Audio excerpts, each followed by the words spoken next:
hari. Segala sentosa.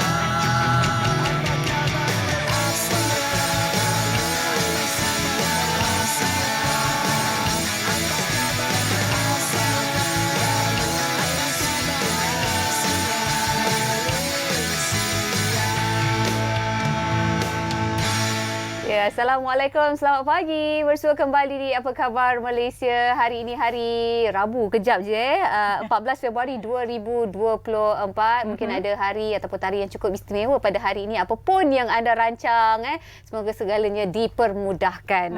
Semoga kita berkasih sayang hari ini. Ya. Pasti ramai yang mungkin menyambut tarikh yang istimewa, mungkin ulang tahun perkahwinan dan sebagainya. Apapun, kita mulakan hari kita dengan penuh ceria, dengan penuh rasa cinta di dada. Dan bercakap tentang cinta di dada sebenarnya, ia melibatkan kesihatan mental sebenarnya. Suka untuk saya sentuh, tapi isu itu akan kita ketengahkan sekejap saja lagi. Penuhkan rasa cinta di dada anda tu, kalau boleh berterusanlah sampai bila-bila bersama dengan orang tersayang. Cakap pasal orang tersayang ni, kita tengah dalam mood happy tau, mood rasa cinta sebab tengah musim cuti persekolahan. Saya lebih cinta pada anak-anak. Perancangannya saya banyak dah atur, tapi itulah memandangkan kita tengah berbadan dua ni kan, pergerakan agak terbatas, tapi tak apalah. Dekat rumah pun sebenarnya kita boleh create suasana cinta ataupun aktiviti bersama dengan anak-anak. Betul. Apa-apa pun bila kita meluangkan masa dengan anak-anak tu, pastikan kita berada dalam be in the moment ataupun be present dengan anak-anak. Janganlah anak-anak tengah duduk dengan kita nak meluangkan masa, kita pula sibuk main dengan main telefon dan sebagainya. Okey, hari ini rancangan kita panjang sikit. Kita akan bersiaran selama sejam setengah hingga jam 10.30 pagi. Jadi pastikan anda terus bersama kami. Kita ada pengisian yang sangat padat untuk hari ini. Kita bawakan topik-topik yang sangat-sangat menarik, termasuk juga topik berkenaan dengan kesihatan mental, berkenaan dengan kecelaruan personality. Satu yang apa yang perlu anda tahu menarik tentang itu untuk kita kupas pada pagi ini. Ya, dan kita masih lagi dalam mood Tahun Baru Cina. Jadi kita nak tahulah apa signifikannya sambutan dan juga tarian hari kelima Tahun Baru Cina. Dan di samping itu juga ada satu program yang akan bergerak, mungkin akan dilancarkan ataupun dilaksanakan di zon tengah dulu, program Madani Rakyat Zon Tengah, kemudian akan ke selatan, utara dan sebagainya lah. Dan kita akan dapatkan maklumat lanjut bersama dengan tetamu sekejap saja lagi. Juga kita akan sama-sama meraihkan 4 dekad kecemerlangan Persatuan Alumni Sekolah Alam Shah Asas pada tahun 1984 hingga 2024. Ada juga yang orang kata suka berkomuniti, walaupun dah lama meninggalkan alam pembelajaran. Tapi sebenarnya network alumni ni adalah sangat penting, melainkan kita merapatkan silaturahim dengan kawan-kawan sekolah daripada tahun-tahun yang dulu-dulunya kan. Apa pun kita seperti biasa kita nak kongsikan sedikit petikan berita terbaru daripada portal bernama. Semalam saya rasa rata-rata rakyat Malaysia tahu kita dikejutkan dengan kejadian pesawat terhempas di Qatar. Anda mungkin dah tengok video yang tular selama 17 saat memaparkan serpihan pesawat terhempas di Kampung Tok Muda Kapar Kelang tengah hari semalam. Ia disahkan oleh Ketua Polis Selangor Datuk Hussein Omar Han, dan juga JBPM oleh penolong pengarahnya memberitahu menerima panggilan pada 1.56 tengah hari, dan pasukannya segera anggotanya dari Balai Bomba dan Penyelamat pergi ke tempat kejadian. Apapun berita penuh sebenarnya kami masih lagi belum dapat sepenuhnya. Kita akan dapat melalui dari bilik berita sekejap saja lagi bersama dengan rakan setugas. Tapi sebelum tu, seperti biasa kita nak tengok dulu ramalan cuaca untuk hari ini, kerana kabarnya negara kita sekarang ni akan mengalami cuaca panas dan juga kering, kerana sekarang ni dalam orang kata musim peralihan lah di penghujung monsun timur laut. Apa-apa pun kita lihat dulu ramalan cuaca untuk hari ini, dan kita dapatkan berita bersama teman penyampai dari bilik berita. Silakan.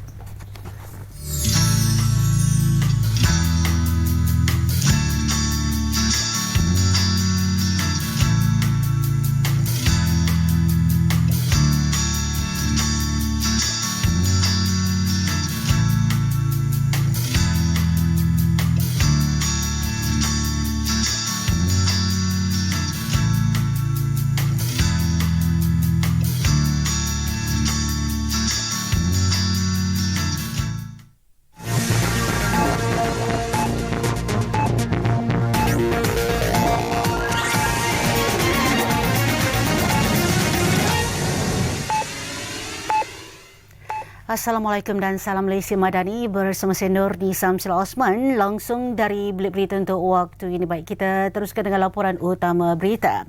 2 mayat mangsa nahas pesawat ringan model BK160 Gabriel yang terhempas di Kampung Tok Muda semalam dibawa ke Hospital Tengku Ampuan Rahimah Klang untuk proses bedah siasat yang akan dijalankan hari ini.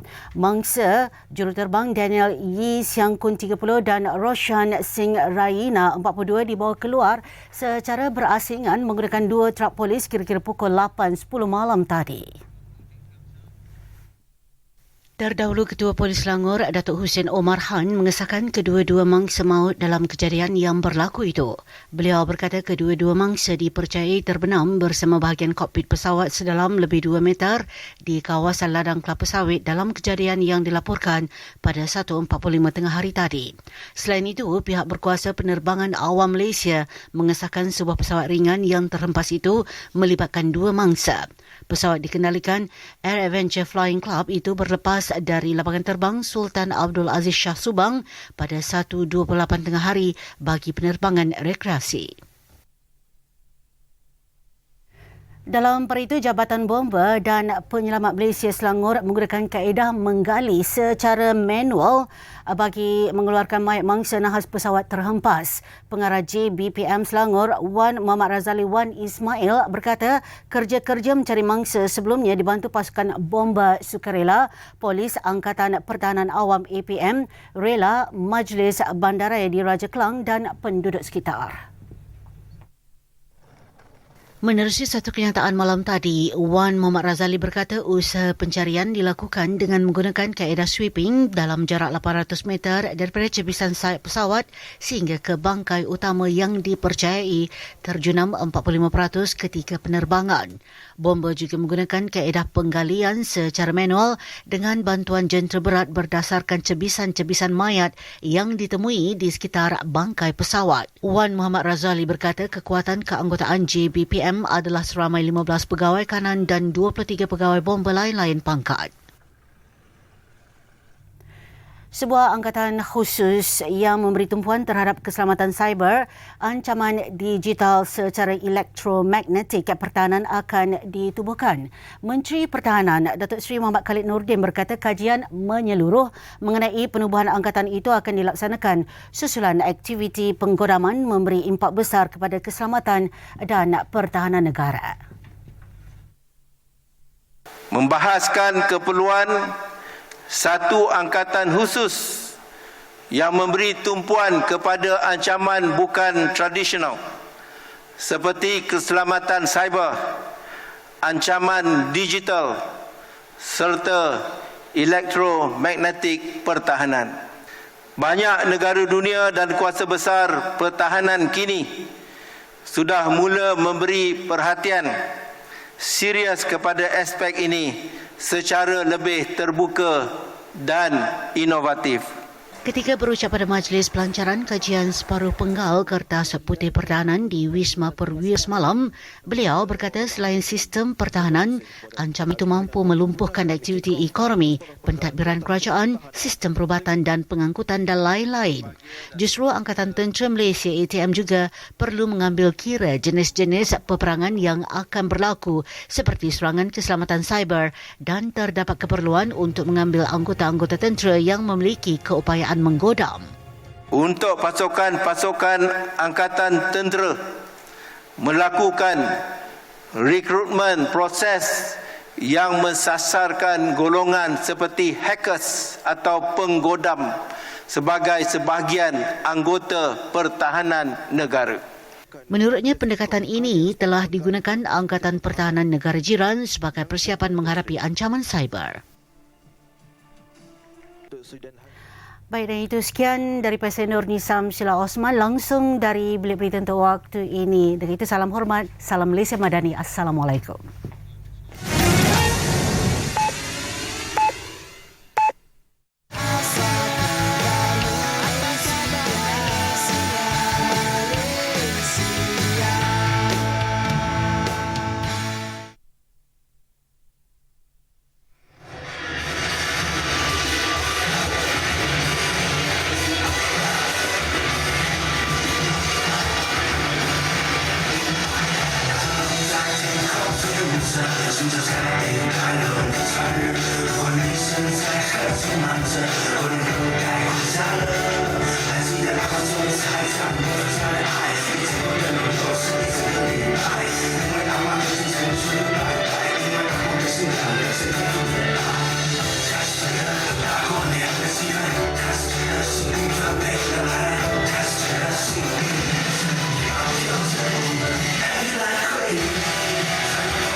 Okey, itu dia Jack. Kita lihat sedikit sedutan persembahan daripada Steffi Dance Group.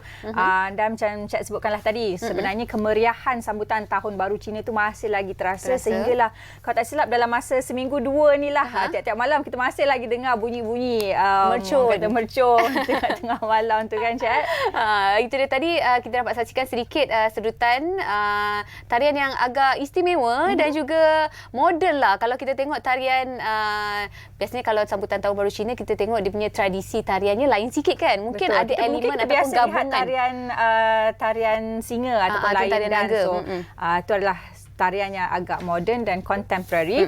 Dan hari ini di studio pada pagi ini bersama kita ada sekumpulan penari-penari yang sangat cantik. Saya tertarik sangat dengan baju yang warna merah. Congsamnya cantik. Color moden kan. Betul. Okey, kita perkenalkan kalau di sebelah Pasha kita ada pengerusi dan juga pengasas Steffi Dance Group iaitu Datuk Stephanie Loh Pit Kun. Selamat pagi. Selamat datang. Salam sejahtera. Kongsi Bacoy. I suka dengar tu. Kongsi Bacoy. Selamat Tahun Baru Cina. Okey, dan di sebelah sana kita ada Carmen Ong, yang merupakan penari juga sebahagian daripada Steffi Dance Group.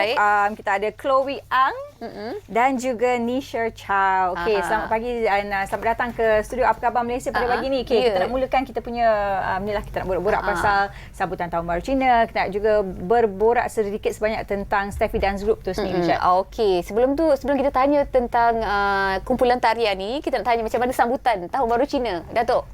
Saya biasanya kita orang dekat dance group ke dekat family? Family kali ni sambutan Tahun kalau Baru dekat Cina family kita orang biasanya like pertama hari mesti like semua kumpul dengan relative, makan-makan, lepas tu probably visit relative macam tu. Kali ni meriah berbanding sebelumnya? Sama jugalah every year. Every pun meriah. Maybe mereka tahun naga kan. Naga lebih lebih banyak tengok like song Chinese New Year song pun lebih sikit because tahun naga. Okey. Okey Datuk, kita nak sebenarnya kita nak tujuan Datuk datang ke sini adalah untuk memperkenalkan Steffi Dance Group. So mungkin Datuk boleh kongsikan dengan penonton kita apakah tu Steffi Dance Group, dah berapa lama tertubuh. Steffi Dance Group adalah satu persatuan untuk membagi chances peluang kepada tak kira umur, usia, jadi nenek ke kindergarten you boleh masuk. Yang pentingnya kalau you suka menari, join kita orang, join Steffi Dance Group. Kenapa? Kerana rasa banyak orang kalau nak buat tarian ke dia malu. Dia cakap umur saya tak boleh, tapi I nak pertubuhan ni untuk semua orang. So tak kisah umur. And then lepas tu idea Steffi Dance Group ni I suka cakap fusion. Kenapa fusion? I tak kisah orang Melayu, orang Cina, orang India, semua boleh masuk. So kita orang nak memahami kebudayaan yang kaum-kaum tak sama. So I rasa yang dance group ni I suka masuk yang semua orang lah. Yang apa my dream come true mesti bersatu Malaysia. Dah berapa lama ditubuhkan? Sorry? Dah berapa lama ditubuhkan? I rasa dulu I dekat China, I started to have this idea because dulu I satu cikgu dekat international school. So I have this idea because I tengok yang negara banyak, dari all over the world. So I rasa mesti have this dance group untuk like semua kaum. Ya, boleh masuk dan maybe I rasa melalui saluran ini boleh jadikan satu. Tu aja lah. Betul. Okey. Kita nak tanya pada Carmen. Okey, Carmen ni sebahagian daripada satu kumpulan yang dikenali sebagai McQueens. So mungkin Carmen boleh perkenalkan kumpulan McQueens kepada penonton kita. McQueens ialah satu tarian grup yang baru yang under Stephanie Dance Group dari CSDS. McQueens kecapaian terkini menangi juara Asia Talent Search 2023. So we won a championship last year for a talent show.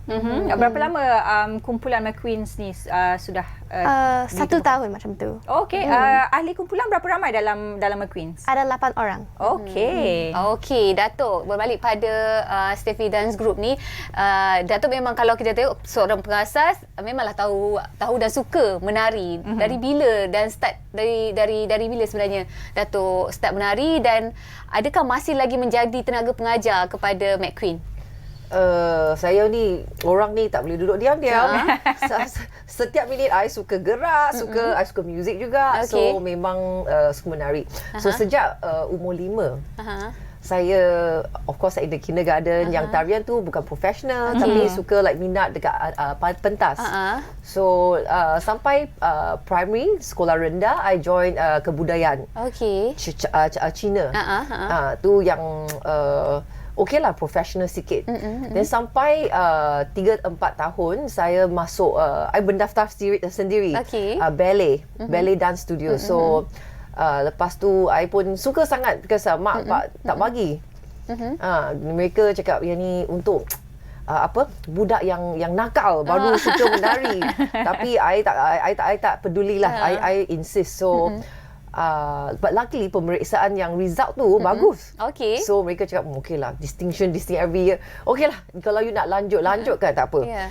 So then after that I join gymnastic dekat sekolah yang tak tahu you pernah dengar rhythmic gymnastic, rhythmic yang tu yang ada bola, ada hoop tu semua. Ribbon yang tu I juga like minat sangat, and then represent Selangor juga dulu lah. Banyak tahun dah. And then lepas tu I join macam like cikgu dari luar negara. Macam jazz teacher saya dari US, and ballet teacher dari New Zealand. Lepas tu my hip hop teacher from UK, Broadway teacher from South Africa. So banyak cikgu dari luar negara. Tapi I rasa sekarang jarang ada peluang macam tu. So I hope kan dekat Steffi Dance Group ni I boleh ambil cikgu dari luar negara untuk like ajar Malaysian lah, to improve the standard juga. Untuk kongsi pengalaman belajar pelbagai jenis kebudayaan dan juga tarian yang berbeza-beza. Okey, saya nak tanya pada Chloe. Hari ini kita sebenarnya hari kelima dalam tahun baru Cina. Setahu saya mungkin Chloe nak terangkan sebersikit apa signifikan ataupun bagaimana masyarakat Cina menyambut hari kelima dalam tahun baru Cina ni. Orang Cina biasanya menyambutkan Cai Sen Ye dengan melibatkan penubuhan mesbah dengan persembahan buah-buahan, teh, menyalakan lilin dan membacakan nyanyian ataupun doa yang tertentu lah. Okey, ada selain daripada itu apa lagi? Ada mungkin significance sambutan yang disebutkan oleh Chloe tadi, Datuk? I rasa My family background dia tak religious sangat. Okay. So tapi I tahu story dekat ni Chai Sen. Because tapi you cakap yang macam mana menyambut, I memang tak berapa tahu because Chai Sen ni mereka satu bukan dewa lah. I mesti cakap dia bukan macam Tuhan. Dia macam ada 9 orang dari history. Dia memang ada orang ni tapi bukan satu orang. Dia ada like 9 position. Dekat different direction tu. So macam penjemaan jadi satu. Macam tu ni Chai Sen. Yang paling terkena yang nama dia Zhao Gongming. Yang ini orang tu dia military of wealth. So mereka suka letak dia dekat pintu depan. Tapi kalau cakap yang macam mana menyambut mereka letak mungkin gambar dia macam tu tapi bukan Tuhan. Because dia boleh bagi kekayaan tapi dia boleh ambil balik kekayaan. Itu mengikut kepercayaan yang tu Cina orang lah. bukan bagi duit je, dia ambil balik. Kalau you buat jahat, dia ambil balik kekayaan tu. Okey, Datuk, saya nak tanya, kalau awal tadi kita tengok persembahan pembukaan daripada McQueen kan, kalau untuk sambutan Tahun Baru Cina, selain daripada tarian naga, adakah persembahan yang tarian yang dipersembahkan tadi, bila waktunya dipersembahkan, sesuai tak untuk dipersembahkan pada perayaan Tahun Baru Cina? Ada satu kita orang tapi lucu sikit because dia ada budak-budak kecil nak minta angpau, nak minta duit, dia ada sikit macam drama sikit lah. You boleh I dah buat macam satu drama sikit punya tarian. Maknanya tarian itu pun dipersembahkan pada musim perayaan Tahun Baru Cina juga? Oh, okey. Untuk yang especially perayaan Chai Sen. Okey. Dewa Kekayaan. Okey.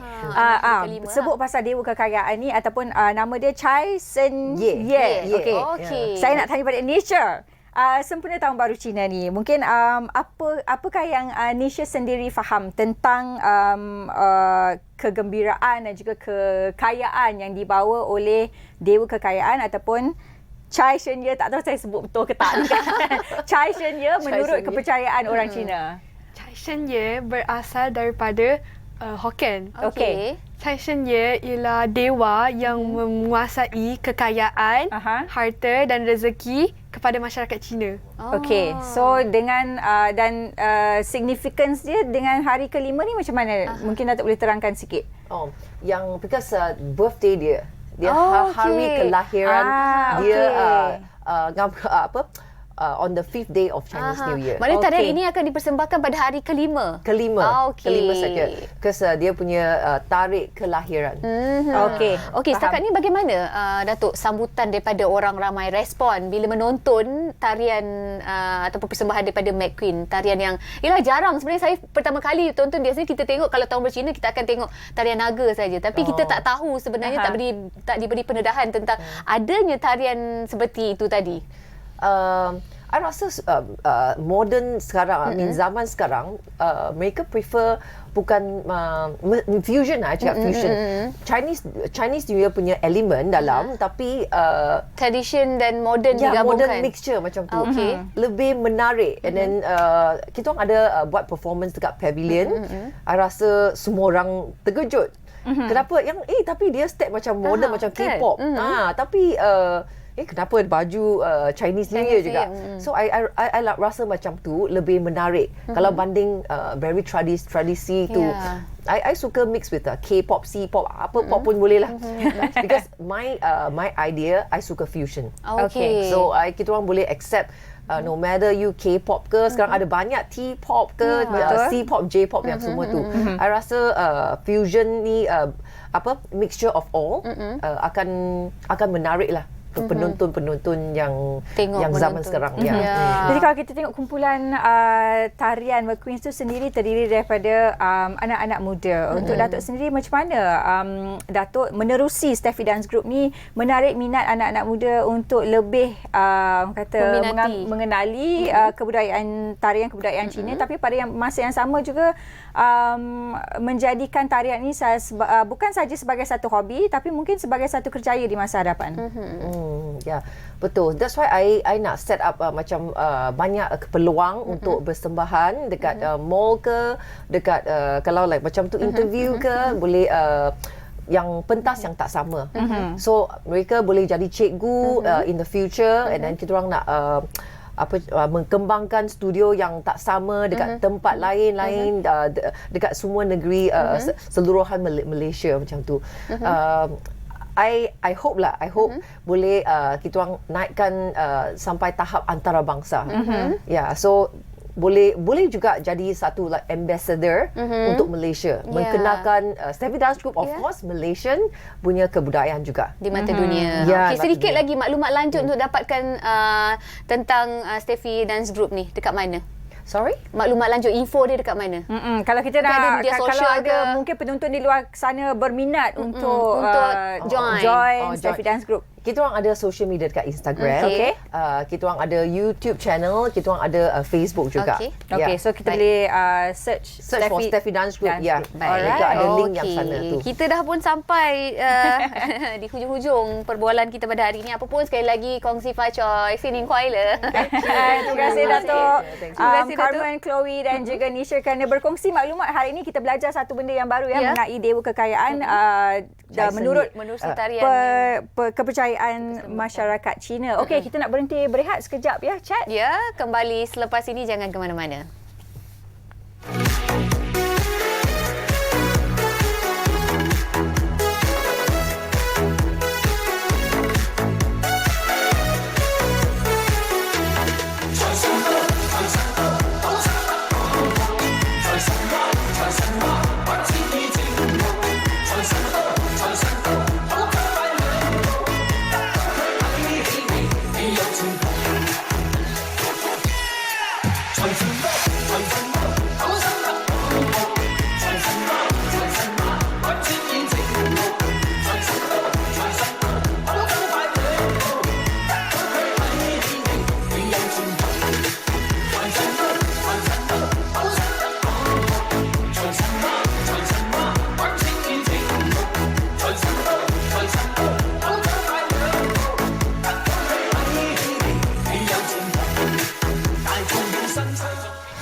Ya, bersua kembali di Apa Khabar Malaysia. Kalau tadi kita dah ambil mood sambutan Tahun Baru Cina dan signifikannya tarian hari kelima Tahun Baru Cina, satu perkara baru sebenarnya. Betul. Untuk kita tahu dan berkongsi sebenarnya bersama dengan rakyat Malaysia. Kali ini kami nak berkongsi dengan anda satu lagi program yang bakal berlangsung. Kalau sebelum ini ianya pernah berlangsung tahun lepas, hujung Disember.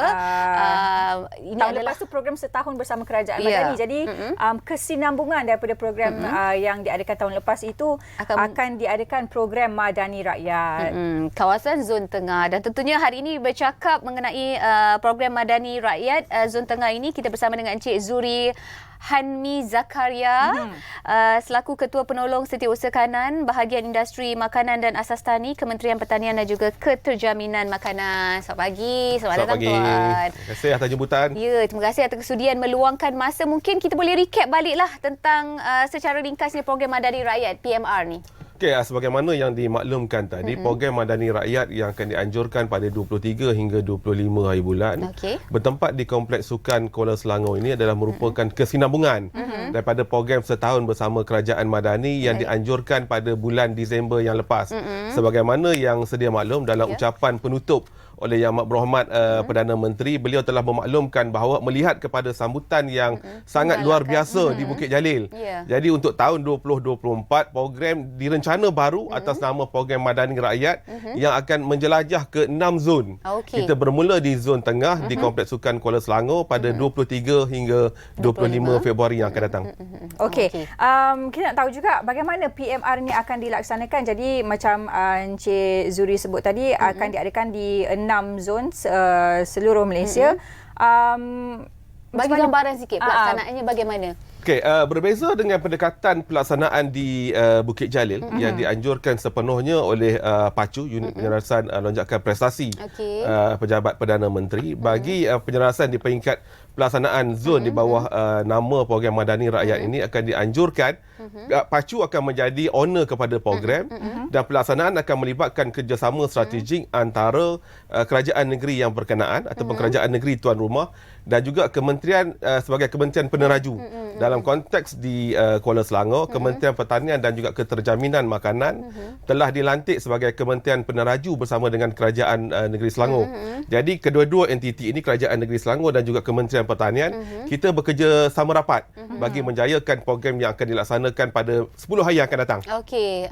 Difahamkan 23 sampai 25 Februari. Mungkin boleh kongsikan antara pengisian yang akan dijalankan, ada gerai pameran ataupun jualan seperti yang digerakkan Disember lepas ke bagaimana? Okey, dari segi model pelaksanaan program lebih kurang sama sebagaimana yang terdapat di Bukit Jalil. Kita akan ada pameran reruai daripada keseluruhan agensi dan juga kementerian kerajaan. Kita akan ada aktiviti persembahan pentas dan yang paling penting di Kuala Selangor akan memberi fokus kepada 3 elemen utama, iaitu dalam sektor pertanian dan juga keterjaminan makanan, showcase dalam bentuk TVET dan juga kita merakyatkan perkhidmatan kerajaan kepada masyarakat sekitar di kawasan yang berkenaan. Sebagaimana yang saya maklumkan, program Madani Rakyat Zon Tengah ini dia memberi tumpuan kepada 4 negeri sebenarnya, iaitu negeri Selangor sebagai negeri tuan rumah, negeri Perak, wilayah Persekutuan Kuala Lumpur dan juga wilayah Persekutuan Putrajaya. Jadi keempat-empat elemen daripada keempat-empat negeri ini akan dibawa ke Kuala Selangor. Segala perkhidmatan yang ada di zon tengah ini pada tarikh yang berkenaan akan ada di situ. Akan diketengahkan. Jadi kita jemput seramai mungkin rakyat untuk datang menikmati kemudahan dan juga perkhidmatan yang akan disampaikan oleh agensi-agensi kerajaan di Kompleks Sukan Kuala Selangor.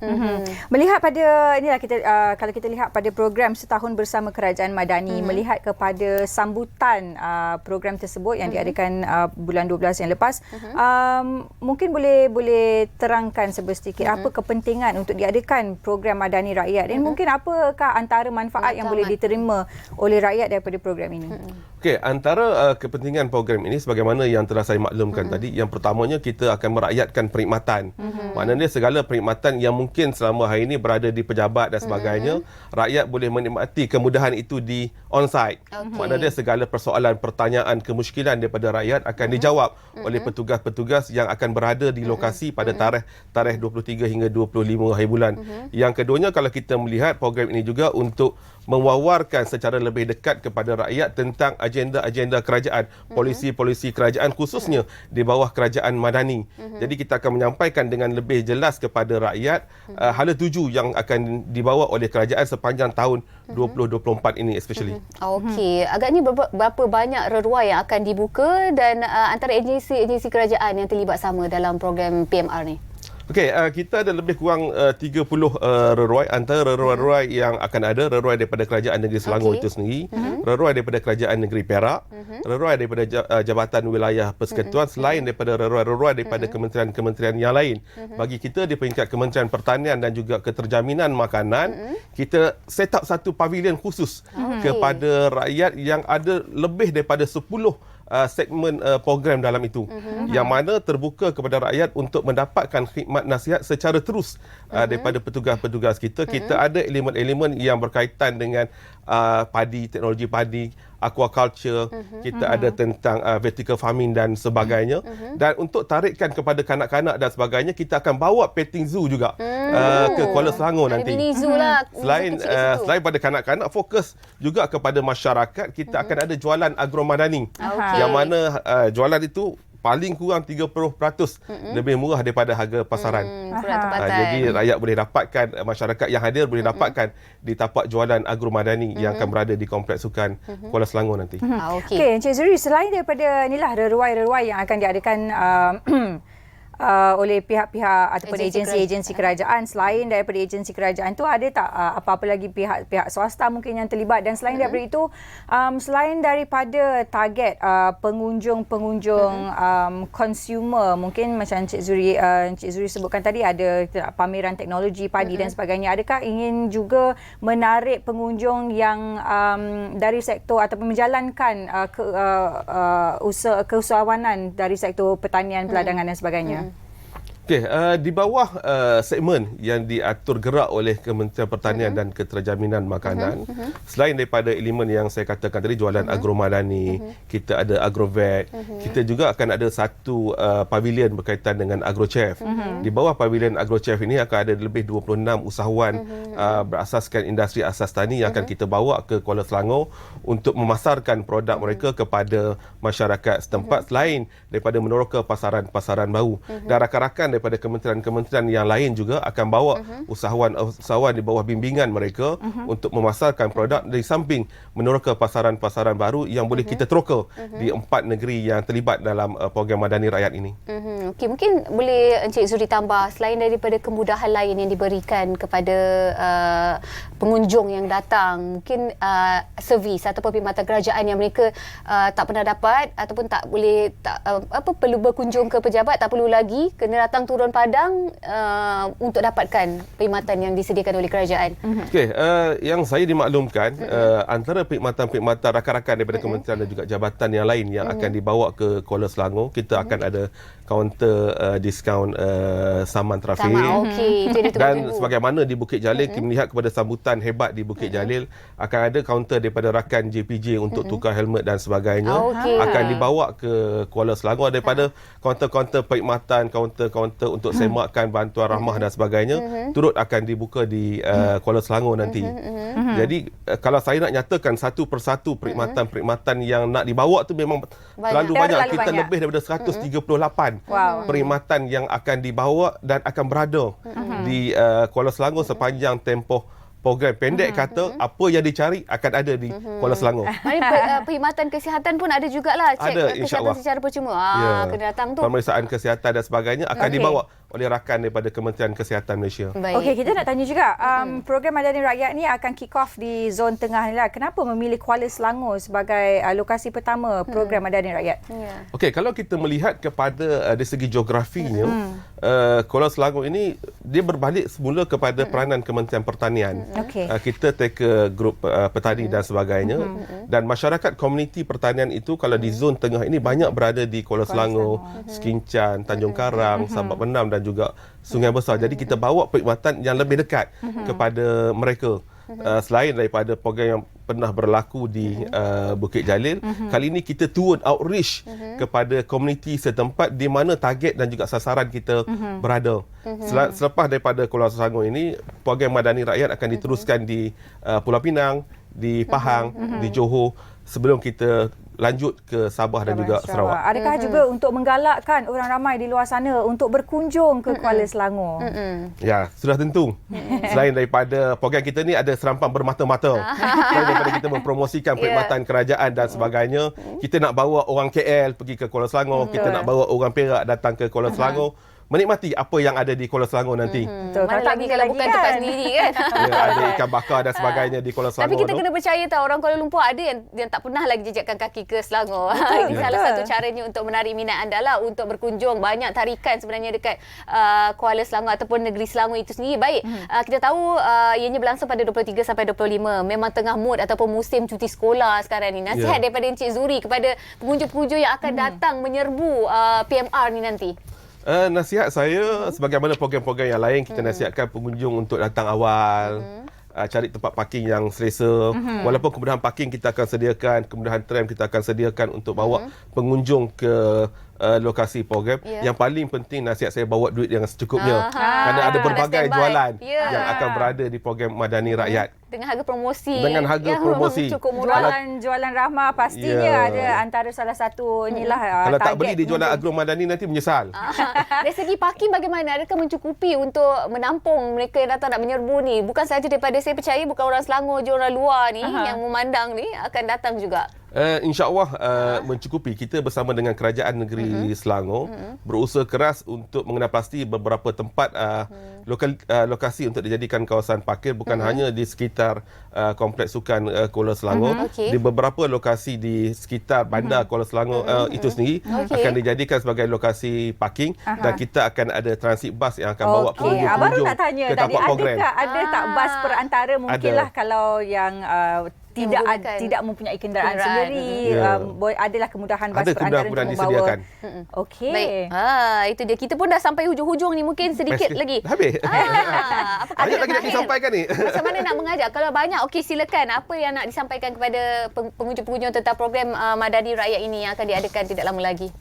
Kepada semua penonton yang berada di, walaupun program kita ini program Madani Rakyat di zon tengah, tetapi sebenarnya sasaran kita kepada seluruh masyarakat Malaysia untuk hadir beramai-ramai ke bandar Kuala Selangor pada 23 hingga 25 Februari bagi kita bersama-sama memeriahkan program Madani Rakyat Zon Tengah dan juga menikmati segala kemudahan yang akan kita bawa ke Kuala Selangor nanti. Agak-agaknya PM kita akan turun tak? InsyaAllah pada majlis perasmian penutup bersama dengan Yang Amat Berhormat Perdana Menteri pada 25 hari bulan.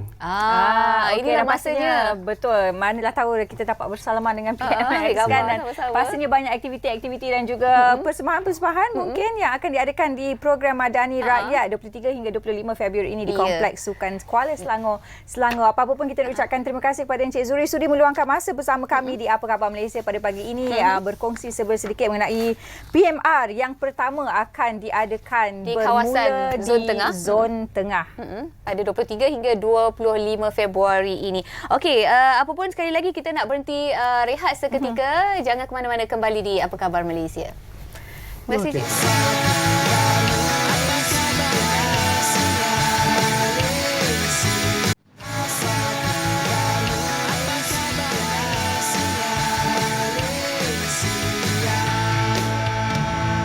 Masih lagi bersama kami dalam Apa Khabar Malaysia. Di awal rancangan tadi kita ada sebut-sebutlah pasal menjaga kesihatan mental dan juga menyayangi dan juga mencintai diri sendiri, Cik. Dan ini ada sangkut pautlah dengan isu kesihatan mental. Betul. Dan untuk hari ini kita nak bercakap tentang kecelaruan personality dan apa yang perlu kita tahu dan apa yang boleh kita buat. Mungkin ia satu orang kata satu condition yang tak boleh dirawat tetapi boleh diuruskan dengan baik jika kita berjumpa dengan pakar kesihatan mental yang sepatutnya, Cik. Okey, dan mereka yang tepatlah. Dan tentunya hari ini individu yang memang sesuai dan tepat untuk kita bercakap tentang kecelaruan personality, apa yang perlu kita tahu, iaitu Tuan Haji Hairul Kamal Abdul Rahman selaku Pegawai Psikologi Hospital Rehabilitasi Ceras. Assalamualaikum, selamat pagi.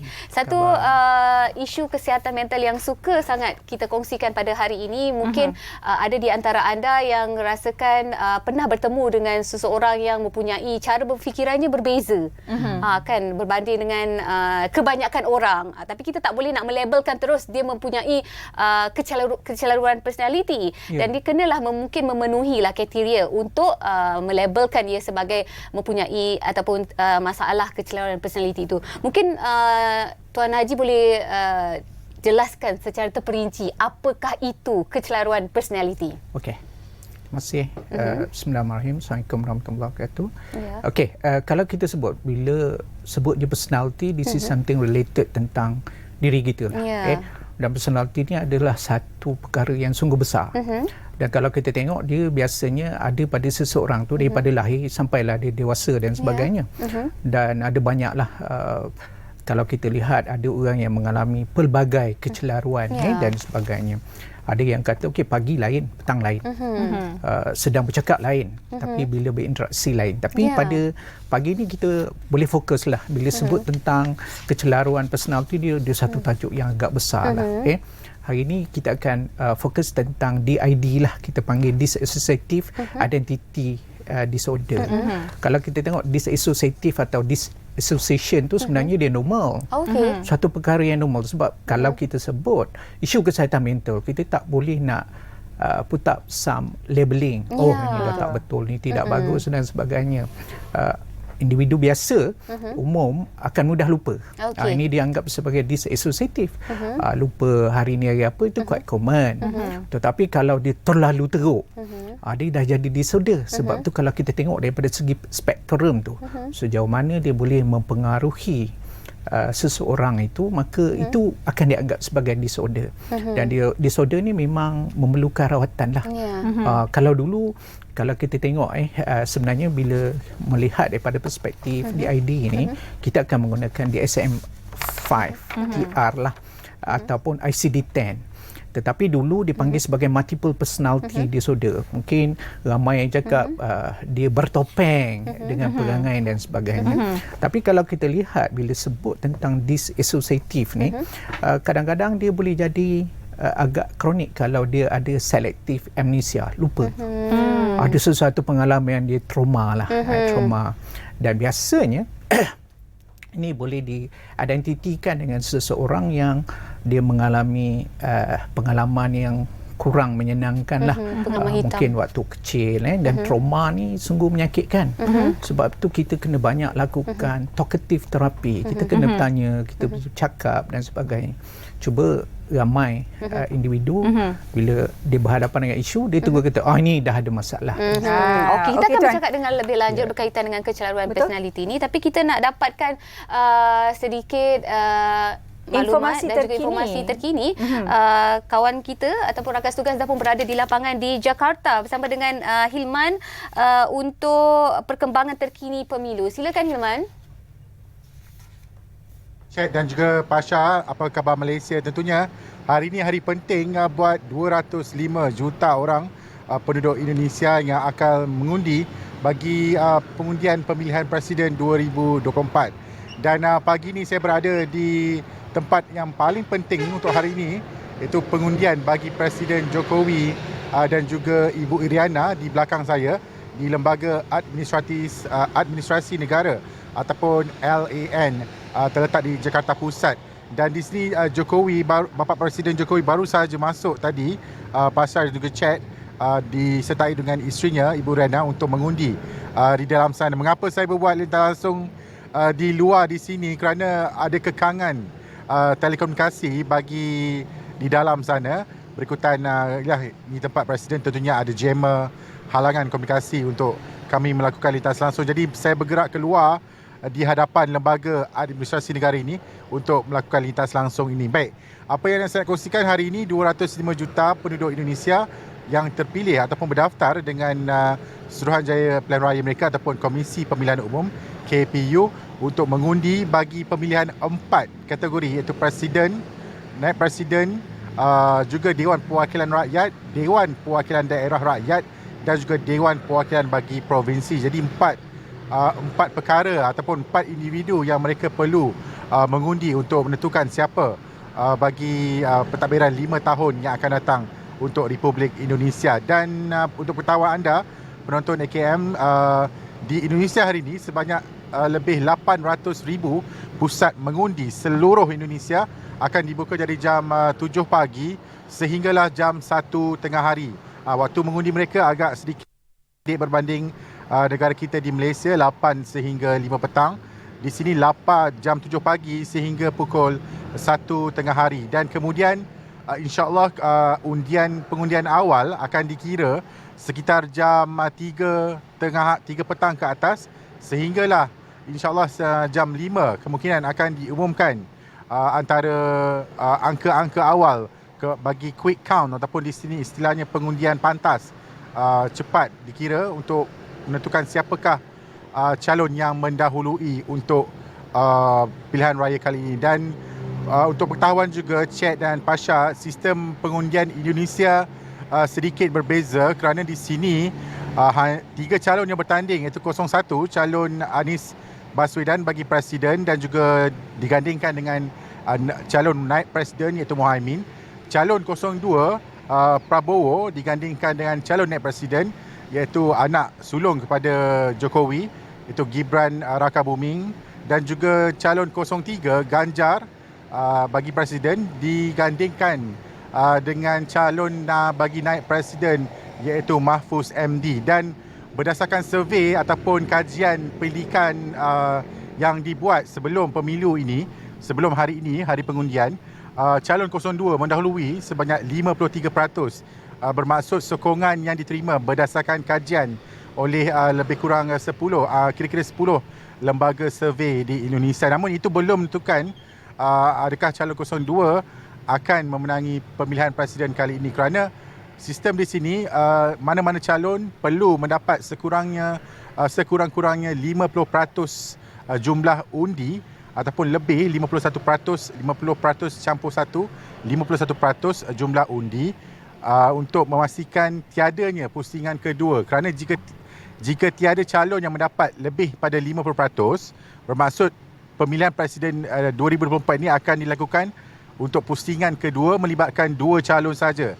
Calon yang terakhir yang paling rendah tersingkir secara automatik dan pusingan kedua akan dijalankan sekitar bulan Jun nanti. Namun media-media di sini dan juga penganalisis politik kebanyakannya menjangkakan hanya mungkin satu pusingan, kerana berdasarkan survey yang dibuat oleh kebanyakan lembaga survey menunjukkan calon 02 mendahului. Namun sekali lagi saya katakan itu bukan penentuan ataupun penanda aras bahawa calon 02 inilah yang bakal mentadbir. Bukan.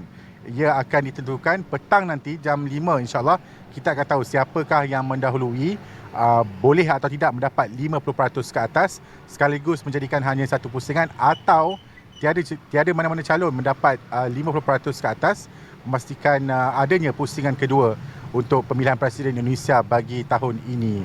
Baik, saya kira itu sahaja dapat saya kongsikan untuk jam di sini jam 10 pagi sebenarnya di waktu Malaysia jam 11 pagi, dan pastinya kita akan menantikan keputusannya petang nanti. InsyaAllah saya akan kemaskini setiap jam di Bernama TV. Kembali ke AKM, silakan Pasha dan Chat. Baik, terima kasih Hilman yang berada di Jakarta.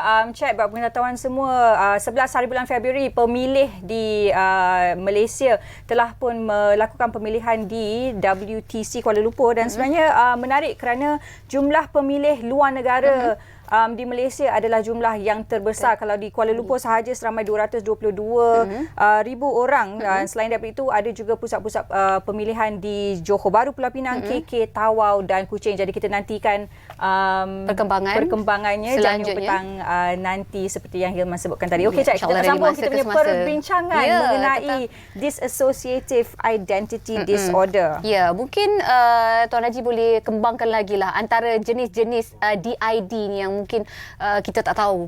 Okay. Kalau kita lihat, saya melihat lebih baik kita tengok fokus umum dululah. Kadang-kadang bila sebut tentang disassociative atau disassociative disorder ni kalau dah teruk lah. Disassociative ni akan berlaku kalau seseorang tu ada berpengalaman buruk lah. Dia ada gone through some traumatic experience dan akhirnya dia akan terputus lah daripada reality. Dia cuba lupa, dia cuba masking diri dia dengan melupakan sesuatu pengalaman-pengalaman trauma itu sendiri.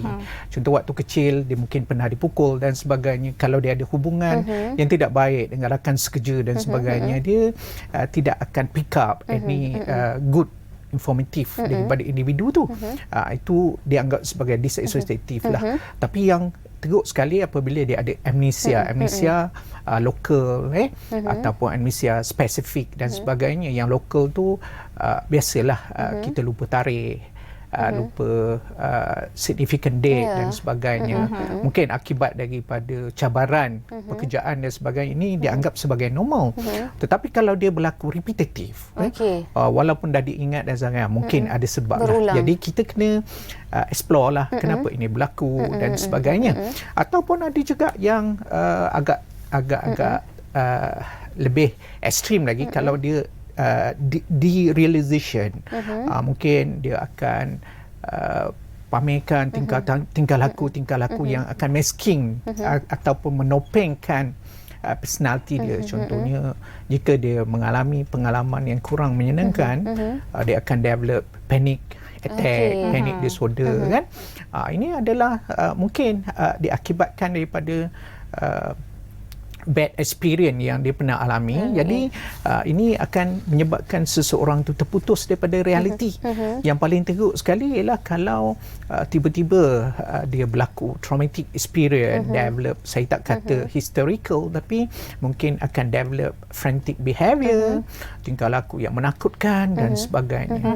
Jadi ini dianggap sebagai disassociative dan paling teruk kalau dia boleh mengganggulah orientation kemasyarakatan umum dan sebagainya. Sebab tu kalau kita sebut tentang definisi kesihatan mental berdasarkan kepada dasar kesihatan mental negara, dia menekankan seseorang yang mempunyai kesihatan yang mental yang baik adalah yang mampu produktif, mampu memberikan sumbangan, mampu bersocialisation dan sebagainya. Tapi kalau akibat daripada mungkin mengalami pengalaman yang tidak bagus dan sebagainya, maka dia boleh menimbulkan tingkah laku yang tidak baik. Saya ambil contoh yang paling mudah, jika seseorang berhadapan dengan individu yang adalah memberi kesan-kesan emosi, tiba-tiba dia fainted, tumbang, pingsan, ataupun yang paling teruk kalau dalam TR dalam DSM-5 TR dia bagi tahu kadang-kadang ada juga yang develop epileptic punya karakteristik. Jadi ini adalah satu DID lah. Sebab itu kalau kita lihat mungkin umum atau rakan-rakan kita di luar sana yang mungkin ada DID juga, yang ada disassociative.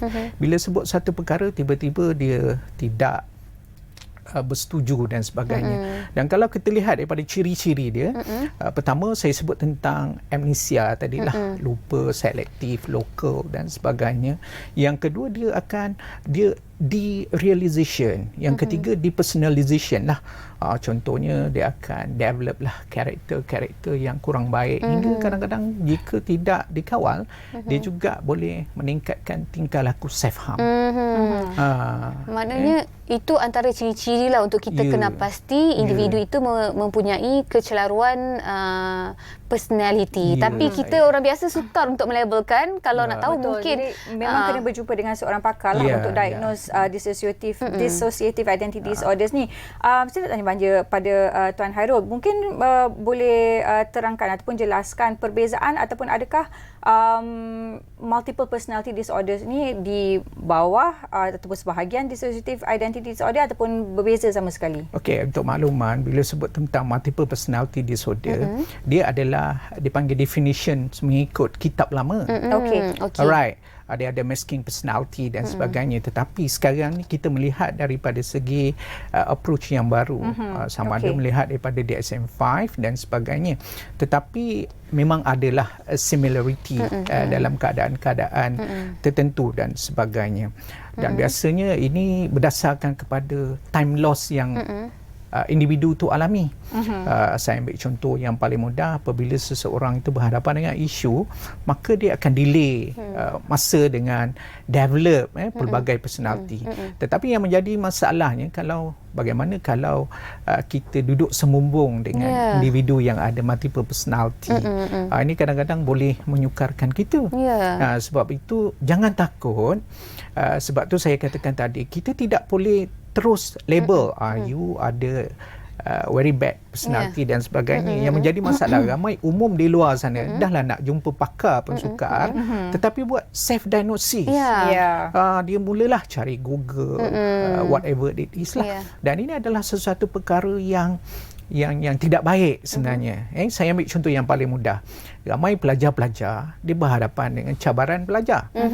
Akan ada banyak deadline yang perlu dibuat, dan kadang-kadang bila tidak mampu coping, dia mungkin ada disassociative, mulalah mencederakan tangan.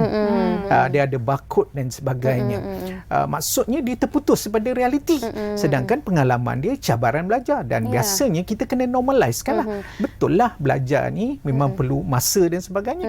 Kenapa tidak kita cuba perbaiki? Sebab itu kita kena let's talk lah, bercakap, explore, bertanya dan sebagainya. Cara biasanya orang yang mengalami kecelaruan personality ni, cara mereka melihat berbeza berbanding individu lain, seperti yang Encik Hairul katakan. Adakah mereka sedar kecelaruan personality ni ada pada diri mereka? Apa tindakan kita sebagai orang terdekat untuk melakukannya? Apa yang harus kita lakukan? Okey, satu soalan yang baik. Alright, sebagai makluman, ada individu, ada kes-kes tertentu yang saya jumpai, yang saya berikan perkhidmatan. Ada yang menyedari saya ni something wrong with my personality. Pagi I'm behaving teruk dan sebagainya. Cuma kalau kita buat self diagnosis, ada kata ni ada masalah yang teruk. Tapi sebenarnya kita kena lihat how severe, how serious dan sebagainya. Jadi memang ada orang yang menyedari dan ada orang yang tidak menyedari. Bila dia tidak menyedari, kadang-kadang dia bertukar kepada narcissistic personality disorder.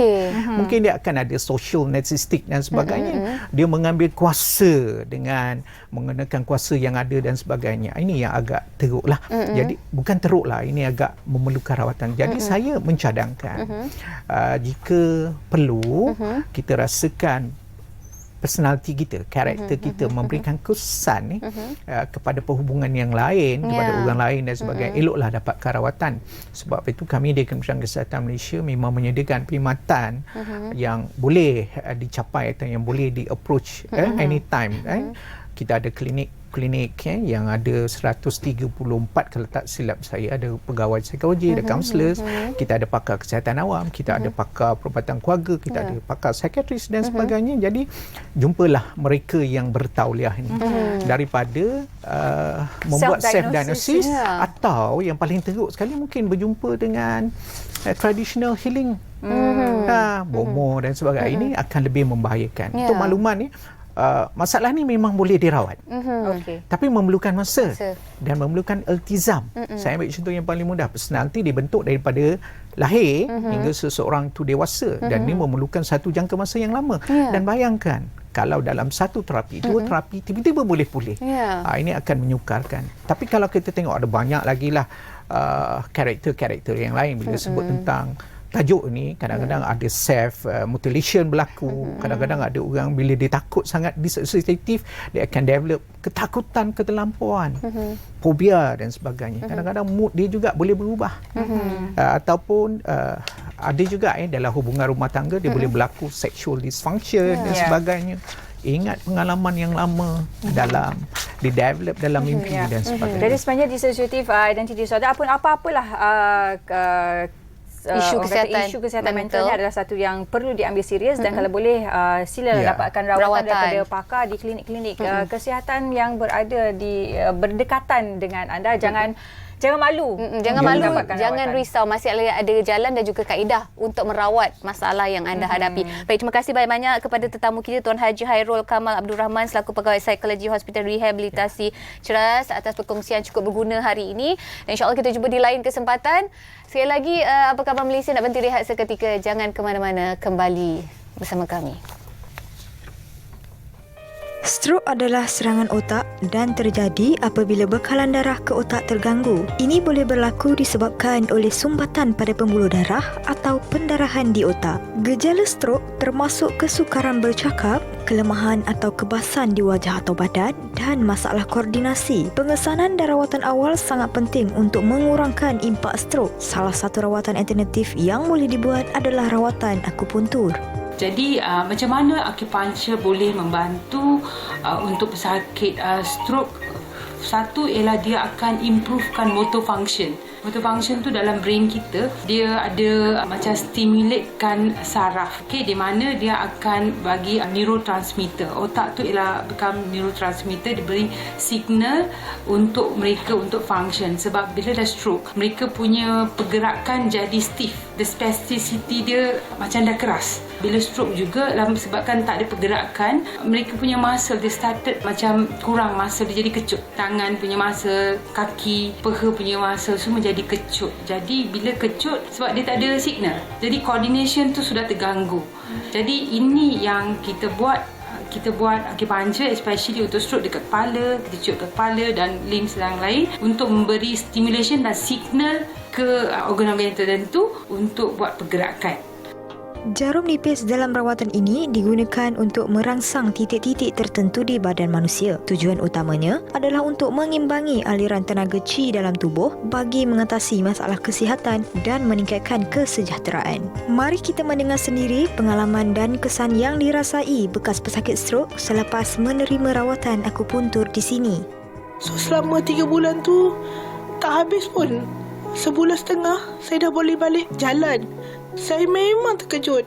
Sampai doktor cakap, macam mana you boleh buat? Sebab sebulan setengah tu saya tak habis. Saya dah boleh jalan macam biasa. Sebelum ni saya tak boleh mandi, saya tak boleh makan, saya tak boleh pegang apa-apa tangan sebelah kanan. Saya tak boleh menulis. Tapi selepas buat rawatan kat sini, saya boleh buat. Mengambil semualah package kat sini, sauna.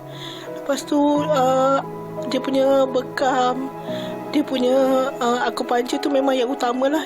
Kini kesihatan Puan Dalisa bertambah baik dan mampu menjalani kehidupan seperti biasa setelah hampir beberapa tahun menderita menanggung kesakitan tersebut. Segalanya berubah setelah beliau menjalani rawatan di Iswana Healthcare. Itulah pentingnya untuk mendapatkan bantuan perubatan dengan segera jika anda atau orang sekeliling anda mengalami gejala strok, kerana rawatan yang cepat dapat mengurangkan risiko strok pada tubuh badan seseorang itu.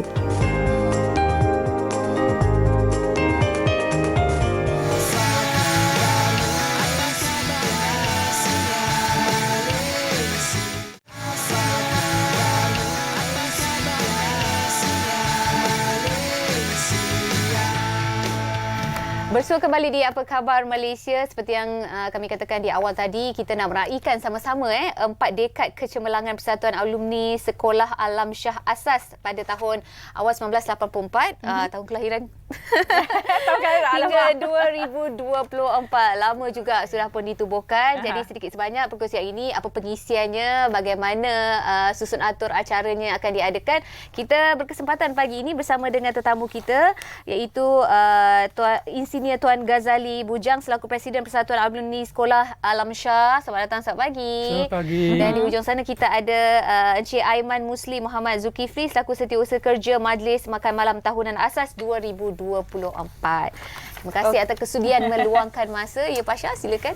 Okey. Pertama sekali kita nak tahulah, mungkin Tuan Ghazali dulu boleh kongsikan sedikit matlamat penubuhan Persatuan Alumni Sekolah Alam Shah. Seperti yang kita tahu, banyak sekolah-sekolah legacy yang berada di Malaysia ni ada pertubuhan alumni tersendiri. Untuk Sekolah Alam Shah sendiri, bagaimana? Okey, alhamdulillah, terima kasih yang dapat peluang berjumpa pada pagi ini. Sebuah persatuan alumni biasanya memanglah untuk ditubuhkan bertujuan mengumpulkan pelajar-pelajar mantan sekolah berkenaan. Sama juga dengan Sekolah Sultan Alam Shah. Jadi kita nak mengemblengkan tenaga bukan saja untuk silaturahim tetapi untuk membuat kerja-kerja kebajikan untuk antara ahli-ahli dengan sekolah dan juga dengan masyarakat. So kebanyakannya persatuan mempunyai aktiviti di kalangan sekolah dan alumni sahaja. Tetapi asas pendeknya lah Persatuan Alumni Sekolah Sultan Alam Shah. Untuk menjadi lebih relevan, kita melibatkan aktiviti dengan masyarakat umum. So jadi asalnya memanglah untuk kita sama-sama kita mengimbau kembali pengalaman kenangan di sekolah dulu. So jadi ditubuhkan pada tahun 84 selepas Sekolah Alam Shah ditubuhkan tahun 63. Sekolah 84 maknanya 21 tahun. So kita beberapa bekas pelajar berkumpul untuk menubuhkan persatuan berkenaan. So alhamdulillah didaftarkan pada 31 Oktober tahun 84. Okey. Setakat ni berapa ramai ahli alumni asas? Kita ada lebih 4,000 orang. Wow. 4,000 orang. So walaupun bilangan tu 4,000 tetapi dari segi jumlah pelajar yang keluar dari Sekolah Alam Shah lebih banyak lagi lah. Because setiap tahun kira-kira 200 pelajar keluar daripada sekolah. So kalau dah 60 tahun sekolah ditubuhkan, mana dah ada lebih 12,000 betul mantan pelajar. Okey. Baik, Aiman sendiri, kita tahu perbezaan usia antara Encik Ghazali dan juga Aiman agak jauh juga kan. Bagaimana pada awalnya terpanggil untuk menyertai Persatuan Alumni ni? Actually saya terpanggil untuk menyertai Persatuan Alumni ni through volunteering lah. Melalui Persatuan Yayasan Amal Asas. Jadi start daripada situ saya start volunteering and then Tuan Presiden kita nampak potensial dalam diri saya and then dia ajak saya bertanding for formal position dalam Persatuan Alumni sendiri. Awak batch bila Alamsyah? Saya SPM tahun 2012. Okey. Kalau saya boleh mencelahkan untuk berikan sedikit penjelasan. So kalau Sekolah Sultan Alamsyah ditubuhkan tahun 93, sekarang dah 61 tahun. So jurang umur antara yang paling sini yang keluar tahun 63 sampai yang keluar baru-baru ni lebih 60 tahun. Wow. Jadi adalah generasi atuk bapa dan ada, juga anak. ya, betul. So ada Asas. jurang dari segi usia. So salah satu inisiatif yang asas ambil sendiri untuk merapakan jurang tu. Tidak kira umur, tidak kira jawatan, tidak kira pangkat. So bagaimana kita boleh memanggil biasanya orang muda segan untuk melibatkan diri. So jadi asas sendiri menubuhkan brigade muda. Iaitu ahli-ahli yang bawah umur 30 tahun untuk merancang aktiviti masing-masing dan merancang dan juga mengendalikan. So dengan cara itu kan mereka terlibatkan diri dan mereka rasa seronok. So kita ada aktiviti untuk pelajar-pelajar yang baru keluar daripada sekolah.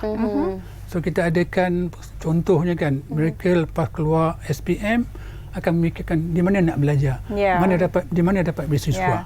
So jadi kita adakan satu orang kata program memberikan pendedahan di mana ada peluang dapat beasiswa. Teknik datang untuk temu duka. Betul. Jadi salah satu kebaikan ada alumni sekolah ni antaranya adalah untuk berkongsi pengalaman lah daripada generasi yang lebih senior dan kepada generasi yang muda. Okey, difahamkan sempena meraihkan 4 dekad kecemerlangan Persatuan Alumni Sekolah Alamsyah ni akan diadakan satu majlis makan malam. Mungkin Aiman boleh terangkan lebih lanjut lagi berkenaan dengan majlis makan malam ni. Adakah kami dijemput juga? Dan juga antara aktiviti maupun pergisian yang telah pun disusun atur lah. Okey, terima kasih Pasha Encik. Majlis makan malam kami pada tahun ini akan diadakan pada 17 Februari. Okey, antara kelainan majlis makan malam kali ini, kita akan adakan cabutan bertuah. Which is first time dalam kita punya annual dinner program lah adakan cabutan bertuah. Dan alhamdulillah sambutan agak memberansangkan. Dan juga saya mengambil kesempatan ini untuk memberi penghargaan kepada penaja utama kita, Pelaburan Hartanah Berhad, yang menjadi penaja utama dalam majlis makan malam kali ini. Cabutan bertuah nanti ada dapat sekeping tanah ke daripada? Antara hadiah utama yang ditaja oleh PHB adalah sebiji motosikal. And then ada iPhone 15 and then sebuah iPad. Okey. Mungkin Aiman boleh kongsikan kita flashback antara matlamat dan tujuan utama diadakan majlis makan malam ini selain daripada nak menggabungkan, nak mengeratkan semua alumni dari 1984 sampailah sekarang. Okey, majlis makan malam tahun ni kita specifically meraihkan our founding fathers, pertubuhan alumni. Antaranya adalah Tuan Presiden sendiri, merupakan salah seorang komite member yang terawal dalam penubuhan Sekolah Alamsyah. So jasa Tuan Presiden ni amatlah sangat besar bagi Persatuan Alumni Sekolah Alamsyah. Jadi kami menjemput semua dan surat jemputan sudah pun dihantar kepada semua founding fathers kita untuk hadir sama-sama meraihkan pengasas Persatuan Alumni Sekolah Alamsyah. Antara lain-lain founding fathers alumni asas yang masih lagi bersama kami sampai sekarang. Okey, bilangan ahli jawatankuasa yang pertama tu, yang sulung tu ada 14 orang. Okey. So 8 masih lagi bersama kita. Alhamdulillah. So salah seorangnya adalah Datuk yang berbahagia, Datuk Zahir Bajuri. Dia Presiden asas yang kedua. Dia tu Datuk Imran Kadir. Dan tu setiausaha pertama Tuan Haji Minhad Mi'un. Bendahari Datuk Ahmad Tajuddin bin Abdul Rahman. Kemudian tu yang lain Datuk Muhammad Madiah dan Profesor Hairi. Dan saya. Okey. Dan yang lebih menarik sebenarnya, asas ni difahamkan mempunyai satu pertubuhan yayasan. Mungkin boleh kongsikan antara fungsi dan juga peranan yayasan tersebut. Okey, macam saya cakap awal tadi, untuk jadikan kita ni bukan sahaja relevan untuk ahli dan sekolah kita, alma mater kita, tapi untuk masyarakat umum. Baik. So kita tubuhkan satu yayasan untuk membuat kerja-kerja kebajikan. So ditubuhkan pada 2010. Dah sekarang 14 tahun lah. Tujuannya adalah untuk berbakti kepada masyarakat, bukan saja kepada ahli, pada sekolah, tapi masyarakat umum. Apa yang kita buat? Contohnya lah. Nah, sekarang kita nak sampai Ramadan kan, tak lama lagi, kurang sebulan lagi. So sebelum ini dah 2 tahun ni, tahun ketiga, kita menyantuni pekerja-pekerja 3D, iaitu kerja-kerja yang sektor angkat sampah. Okey. So mereka ni sebenarnya frontliner. Satu perkhidmatan yang penting. Tak semua orang nak buat. Kalau tak kita diberikan penghargaan. Tak diberikan, orang tak peduli pun tentang mereka ni, so apa keadaan kerja mereka sebegitu. So jadi kita buat menyantuni mereka, membuat iftar bersama mereka kan. Dan kita beri duit raya. So mungkin di Lembah Kelang ni orang agak kebanyakan pekerja itu orang luar, orang asing. Tetapi saya pengalaman sendiri kan, kita buat contoh dekat Segambut. Segambut, syarikat konsesi berkenaan. Ramai orang-orang tempatan bekerja begitu, gaji rendah dan tak ada orang menyantuni mereka. So jadi ialah antara salah satu cara alumni untuk memberi penghargaan kepada pekerja-pekerja yang orang kata hero tak didenda. Okey. Untuk Aiman sendiri sebagai generasi muda, sebahagian daripada alumni asas, antara mungkin harapan untuk alumni ni di masa hadapan. Harapan saya semoga Persatuan Alumni Sekolah Alam Syah terus kekal relevan dengan membawa inisiatif-inisiatif yang seperti Tuan Presiden yang cakap tadi. And then saya rasa dapat cari apa kehendak golongan muda pada setiap masa itulah. Dan diharapkan boleh lagi lah banyak lagi penyertaan yang mungkin tak sedar adanya asas ni ditubuhkan dah lama sebenarnya. Okey, harapan daripada Encik Ghazali sendiri. Harapan saya adalah supaya asas menjadi satu boleh menetapkan satu benchmark untuk persatuan lain. Untuk ikut sama. Bukan saja relevan untuk sekolah tetapi relevan untuk masyarakat. So jadi bukan saja kita membantu orang-orang yang keluarga B40 tapi juga kita cuba merapatkan kaum-kaum di Malaysia ini. So jadi kita mahu semua kita kan hidup dengan aman, dengan harmoni. Itu hasrat sajalah. So jadi salah satu usaha yang Yayasan Amal Asas buat begitulah, supaya kita menyantuni masyarakat dan boleh berbakti pada masyarakat. Jadi untuk semua alumni sebenarnya bukan saja untuk mantan pelajar sekolah itu sendiri tapi juga boleh memberi manfaat kepada masyarakat secara umumnya. Kita nak ucapkan terima kasih banyak-banyak kepada Encik Ghazali dan juga Aiman. Semoga majlis makan malam berjalan dengan lancar. InsyaAllah. Kalau ada kesempatan dan peluang kita akan datang ya. Kita tunggu kalau dijemput je. InsyaAllah. Okey. Apapun apa khabar Malaysia dah pun sampai di penghujung ya. Jaga diri, jaga makan, jaga pakaian anda. InsyaAllah kita jumpa di lain masa.